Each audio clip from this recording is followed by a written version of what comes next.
Subscribe చేసేటప్పుడు అక్కడ ఉండే గంట సింబల్ ను ప్రెస్ చేయడం మర్చిపోవద్దు. అప్పుడే మీకు ఎనీ టైం అప్డేట్స్ నోటిఫికేషన్స్ వచ్చేస్తాయి. గుర్తుందిగా గంట సింబల్, అదేనండి బెల్.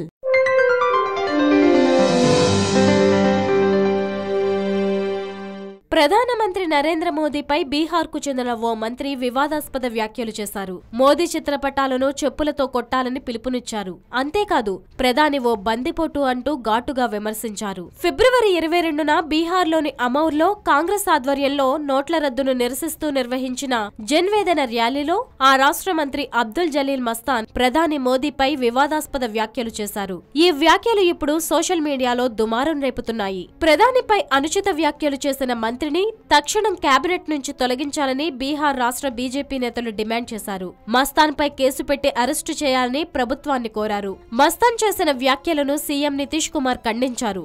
నితీష్ ప్రభుత్వంలో కాంగ్రెస్ ఆర్జేడీలు భాగస్వామ్య పక్షాలుగా ఉన్నాయి. మోదీ ఫోటోను చెప్పులతో కొట్టాలని సభలో పాల్గొన్న ప్రజలను ఉద్దేశిస్తూ చెప్పగానే కొంతమంది మోదీ ఫోటోను స్టేజిపై ఏర్పాటు చేసి చెప్పులతో కొట్టడం కూడా మొదలుపెట్టారు.